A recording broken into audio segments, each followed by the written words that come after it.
order.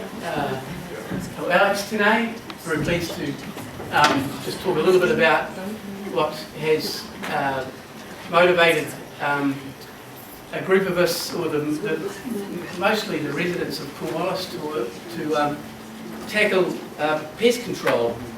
So now that's the next one. Great, thanks.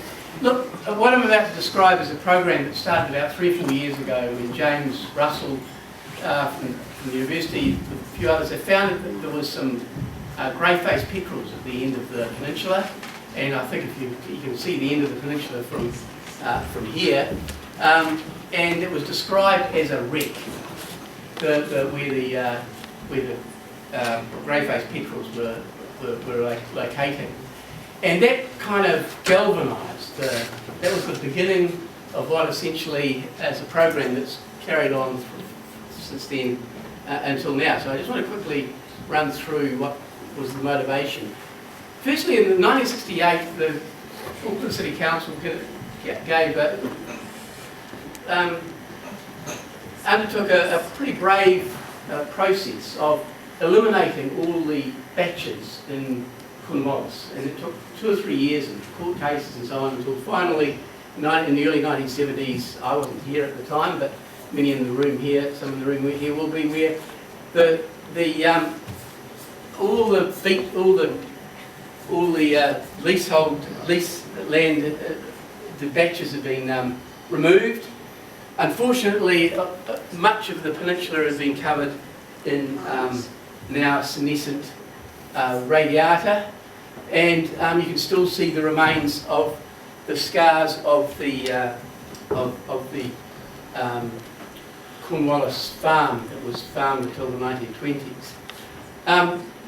The peninsula now, I think, has a significant tail, and it's the area that we've been developing and extending to is about 304 hectares, and that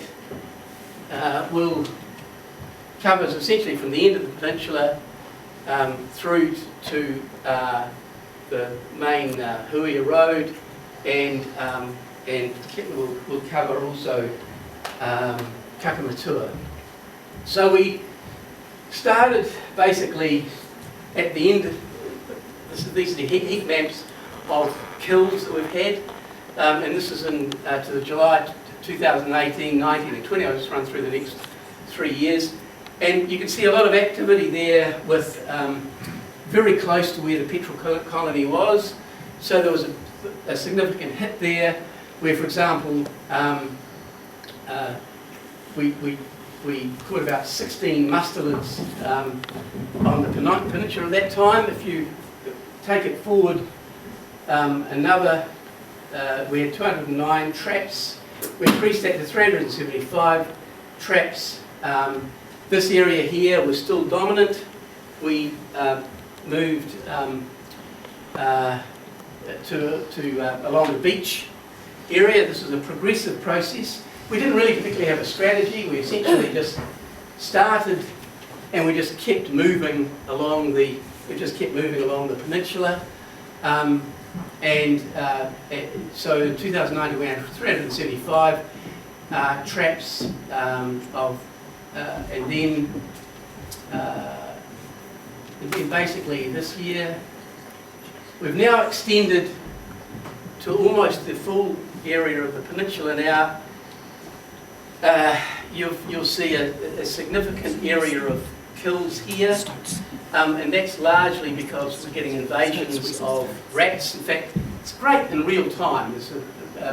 I've just been sitting here hearing buzzes on my phone as the good-natured traps with the chirps have been firing off, and I can tell you now that the guy with 2 doors up from me has just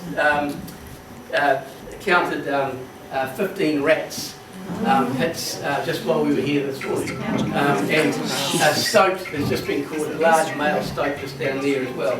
So that's again part of it. It's kind of real. It's actually real time, and so about basically half of our traps are. We've got 200 and I've got a number of the traps there. I think it might be in the next slide. Yeah, we have 259 traps, 122 Dock 200s. Fantastic support from the council and the regional, the Western parks in supplying those. We've funded it through support about 132 A24s, and so we're almost on the cusp now of. So these are the traps that are now all in place. We're at the point now where, in fact, a rat or a stoat will never be more than 50 metres from a trap. And we've surrounded this. The benefit of course, of having a peninsula is fantastic.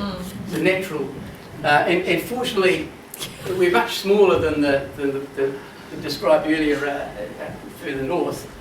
But we've got 65 dwellings, and we've surrounded them basically, and we're looking towards in the near future creating a trap library, so to speak, where essentially we would look to fund a certain number of traps and then just relocate those around private dwellings to essentially hedge them off. And it's been a direct benefit to the.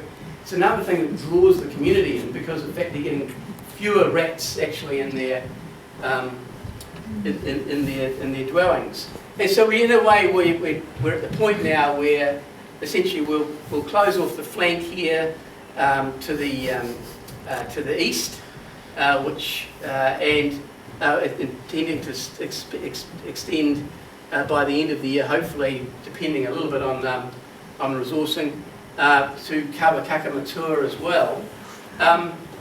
And the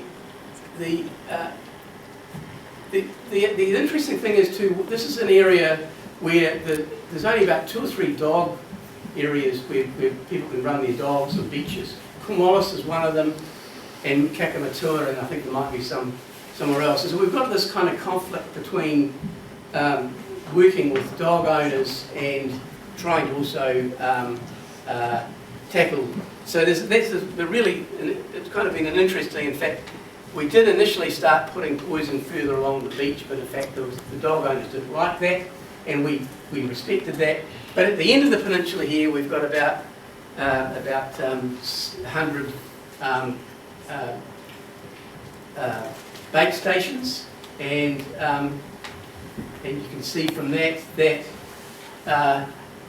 we had more bait taken in 2019 than in 2020.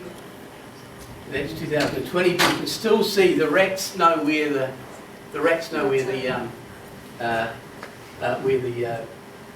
colony is. So we've had to keep hard on that. So look, I just want to sort of highlight the fact that really, in a way,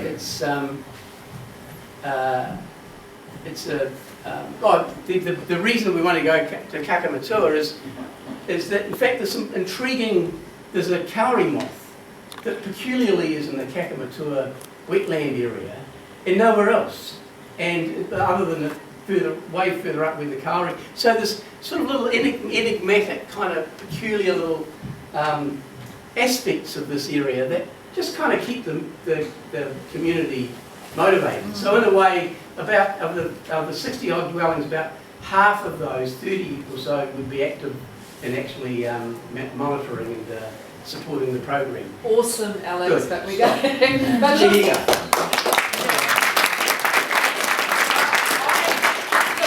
I've got to say, this is the tension between having a pui that's really interesting for you with lots of really fantastic speakers, but also having more time available for each speaker. So appreciate if you have any feedback on that, let Michelle know.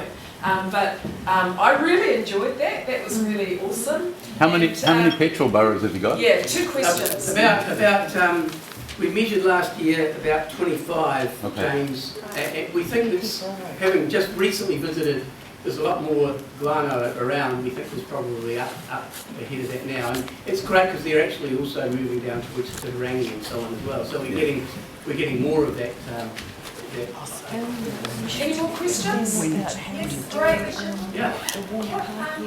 What data capture platform are you using? Trap NZ, yeah. And the tube one that the nature run as well, for the ones, hence the ones I can, I could hear buzzing this morning. Don't we all want that? Yeah. Okay. Hey, what baby are you using? We use Broden for Coon at the head. Yeah. Fantastic. All right, Paki Paki.